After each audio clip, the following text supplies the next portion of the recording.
طور پر آپ جہاں میڈیا ورکشاپ ہے اوپر ہیش لگا کے خانے وال وہ جازب النظر ہو جاتا ہے. ہیش لگائیں صرف خانے وال. نیچے آپ لکھیں کہ خانے وال میں تربیتی میڈیا ورکشاپ اور بہت سارے دوستوں نے شرکت کی اور اس میں گفتگو کی, انہوں نے سرپرستی فرمائی. یہ تھوڑی سی آپ ڈیٹیل دیں گے نا تو پھر اگلا بندہ دیکھے گا کہ خانے والے میں کیا ہوا. ٹھیک ہے, تو پھر اس دیکھنے میں ایک اور چیز بڑی ہوتی ہے کہ ہمارے پاس جو مواد پڑا ہوتا ہے نا, جیسا پڑا ہوتا ہے, جس صورت میں پڑا ہوتا ہے, ہم نے فیس بک پہ اڈیلنا ہوتا ہے نہیں. وہ تصویر کشی میں آ جاتا ہے. میں بھی آپ کو بتا دوں گا کہ کیسا مواد اپلوڈ کرنا ہے.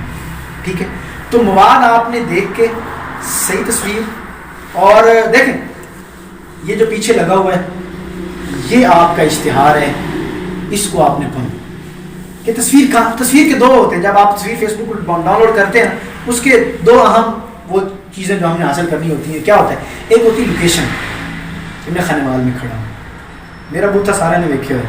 ٹھیک ہے, ایک آپ نے یہ بتانا کہ میں خانے وال میں کھڑا ہوں. دوسرا آپ نے یہ بتانا کہ میں یہ کر رہا ہوں.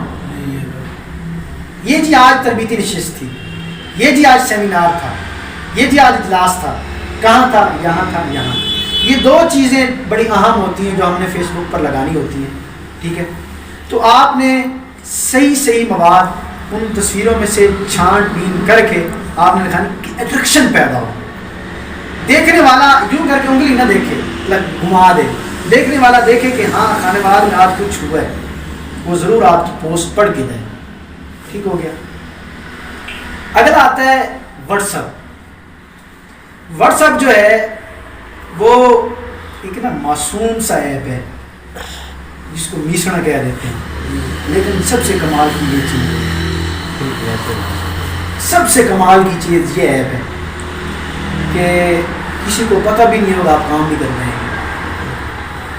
ترکی میں 2 سال پہلے جو بغاوت اٹھی تھی آرمی نے, وہ جو کی تھی, آپ کو پتہ ہے اس کا کس نے سدباب کیا تھا؟ طیب اردگان اپنی گھر والوں کے ساتھ کہیں سیر پہ گیا ہوا تھا. اس نے واٹس ایپ پہ چھوٹا سا یوں کر کے وائس کیا تھا, اور وائس اس کا پورے ملک میں گھوم گیا تھا, لوگ سڑکوں پہ آ گئے. اچھا, مزے کی بات ہے کہ میں آپ کو ہوائی باتیں نہیں سنا رہا ہوں, یا میں آپ کو اخباری باتیں نہیں سنا رہا ہوں, میں وہ باتیں سنا رہا ہوں جو ریکارڈر ہیں, جو آن ریکارڈ چیزیں. طیب اردگان نے واٹس ایپ پہ حضرت ایک وائس کیا تھا, وہ وائس پورے ملک میں وائرل ہوا اور لوگ سڑکوں پہ آگے, ٹینکوں کے آگے لیٹ گئے. واٹس ایپ کا ہم تنظیمی لوگوں کے لیے بہت ہی اچھا اس کا استعمال ہے. کچھ چیزیں ہوتی ہیں کہ ہم باہر نہیں کر سکتے. مثال کے طور پر ہم اجلاس رکھتے ہیں. اجلاس جو ہے وہ ایک پالیسی ہوتی ہے. مزید بات یہ تنظیمی باتیں بھی ساتھ ساتھ آ رہی ہیں. اجلاس ایک پالیسی ہوتی ہے, اس پالیسی کو کبھی بھی شو نہیں کیا جاتا. پالیسی ذمہ داران تک رہتی ہے, اس کو کبھی بھی باہر نہیں دیا جاتا. ہاں, پالیسی مرتب ہونے کے بعد بھی اس پالیسی کو عوام میں نہیں کیا جاتا, اس پالیسی کو ذمہ داران تک رکھا جاتا ہے.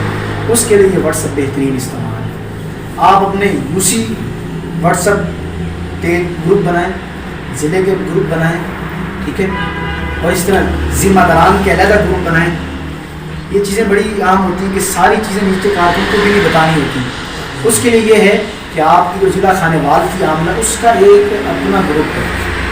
آپ جو وہاں ڈسکس کریں گے آپ ہی کو پتا ہو. یہ ایک نظم ہوتا ہے جماعت کا, یہ ایک حسن ہوتا ہے.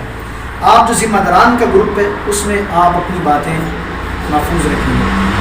نیچے جو کارکنان ہیں ان کا ایک علیحدہ گروپ ہوگا, آپ ان کو وہاں اپڈیٹ دیتے رہیں گے کہ آج یہ ہوا ہے, آج یہ ہوا ہے, یہ ہوا ہے, یہ ہوا ہے. اسی طرح ضلع خانے وال کے عاملہ کا علیحدہ گروپ ہو, نیچے تحصیلوں کو ذمہ داران کا علیحدہ گروپ ہو, اسی طرح نچلی سطح کے کارکنوں کا علیحدہ گروپ ہو. ٹھیک ہے, اس میں یہ ہوگا کہ باتیں لیک نہیں ہوں گی. دیکھیں, کارکنوں میں سارا کوئی آپ کا ہمارا کارکن نہیں ہوتا. کارکن بھی قسمیں ہوتی ہیں, کئی قسم کے کارکن ہوتے ہیں. کبھی تنظیمی گفتگو جس پر ڈسکس کریں گے تو وہ بات رہ نہیں جاتی, وقت آنے سے پہلے بات لیک ہو جاتی ہے, جو ہمارا پلان ہوتا ہے وہ بدل جاتا ہے. ٹھیک ہے, جو بھی چیزیں ہوگی آپ نے واٹس ایپ پر آسانی سے فون کر کے, رابطہ کر کے, چیزیں ڈیزائن کر کے آپس میں ایک دوسرے کے ساتھ طے کر لیں. یہ تھا واٹس ایپ کا استعمال.